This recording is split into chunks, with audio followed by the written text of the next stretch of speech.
Pernahkah anda mendengar kisah Snorke Gronje, sang Belanda yang faqih berkenaan Islam tetapi menghancurkan Islam di Aceh? Seorang yang sangat unik kerana dia cukup tekun mengkaji Islam dan begitu fasih berbahasa Arab. Asalnya dia seorang Kristian Protestan yang taat. Jiwanya memang condong kepada agama. Dia mula belajar di Universiti Leiden pada tahun 1874 dan kemudiannya menerima gelaran profesor 7 tahun kemudian. Snorke seorang yang fasih berbahasa Arab, bersunat dan berjaya berguru dengan ulama di Mekah. Apabila Belanda ingin mengetahui lebih lanjut pasal Islam, konsul Belanda di Jeddah masa itu, Johan Cruyff, dah terbaca penulisan Snorke dan dapati dia cukup bagus untuk diberikan tugas mengkaji berkaitan Islam. Maka dihantarlah Snorke ke tanah suci Mekah, tempat yang haram bagi bukan Islam untuk masuk. Snorke lalu menganut Islam kerana ingin masuk ke Mekah. Pada 1885, Snorke menukar identitinya sebagai Abdul Ghaffar Al-Laidini. Snorke melafazkan kalimah syahadah di hadapan Qadi ataupun Hakim Ismail Agha. 3 kali dia menyuarakannya dengan keras untuk meyakinkan Qadi. Sesampainya di Mekah, Snorke melihat keindahan Kaabah dan meminum air Zam-Zam sambil menghantar sebotol air itu ke Leiden untuk rakannya, seorang ahli kimia, mengkaji. Malah Snorke turut berguru dengan ramai ulama di sana. Selain bergaul dengan penduduk Nusantara yang tinggal di Mekah, dia juga sempat berjumpa dengan ulama besar Mekah, Said Ahmad Zaini Dahlan. Selain berkahwin dengan seorang wanita di Jeddah, dia menguasai hampir semua kitab tafsir seperti tafsir Baydawi, tafsir Al-Bajuri, Al-Iqna dan kitab Tuhfah dipelajari sungguh-sungguh dan mendalam. 2 tahun kemudian, Snorke kembali ke negaranya dan menerbitkan buku bertajuk Mekah yang menjadi cukup popular dalam dunia intelektual Eropah. Setelah itu, Snorke dikirimkan ke Aceh sebagai mata-mata bagi pihak Belanda. Aceh adalah wilayah yang belum dapat Belanda kuasai sepenuhnya. Misi Snorke adalah untuk menjadikan Aceh wilayah kekuasaan Belanda. Sesampainya di Indonesia, Snorke dilantik oleh Belanda sebagai peneliti pendidikan Islam di Bogor dan guru besar bahasa Arab di Batavia, yakni Jakarta. Pada tahun 1890, Snorke bernikah pula dengan seorang anak bangsawan pribumi untuk mendalami lagi pengetahuan adat dan budaya masyarakat tempatan. Dengan bermodalkan kefasihan berbahasa Melayu Aceh dan pemahamannya yang sangat baik tentang Islam, Snorke masuk ke Aceh yang ketika itu masih dilanda peperangan. Dia menyamar sebagai Haji Abdul Ghaffar sehingga berjaya dianggap sebagai ulama dan mempunyai hubungan baik dengan para tokoh adat dan ulama Aceh. Selama setengah tahun tinggal di Aceh, Snorke akhirnya tahu tentang punca sebenar kenapa wilayah itu cukup sukar untuk ditawan. Menurut Snorke, semuanya berpunca kerana pengaruh Islam dalam masyarakat serta peranan ulama dan pembesar Aceh yang mengobarkan semangat menentang penjajah. Maka cara terbaik untuk mematahkan semangat mereka adalah dengan taktik divide and impera, yakni politik memecah belah. Antara cara yang perlu dilakukan adalah dengan menyebarkan masalah khilaf dalam masyarakat agar mereka bergaduh dan akhirnya berpecah. Laporannya ini kemudiannya dibukukan dalam tajuk The Aceh,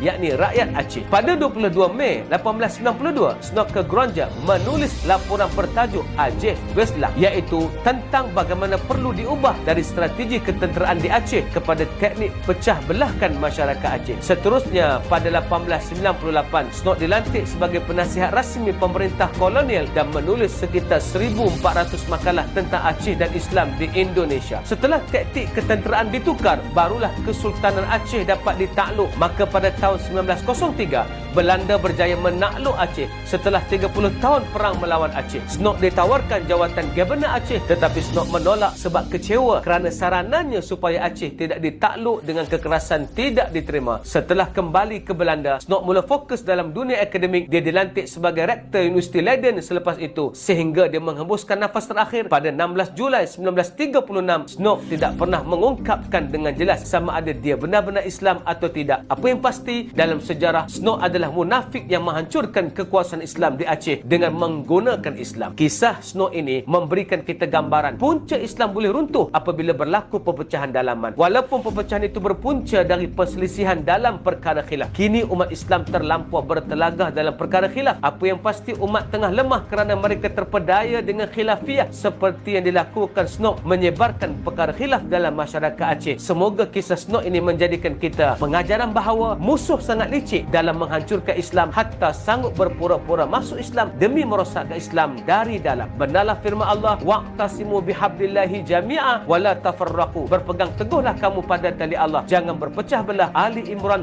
103. Ayuh transformasikan diri kita, jangan terpengaruh dengan agenda perpecahan dan jadilah mereka yang menyatukan. Assalamualaikum.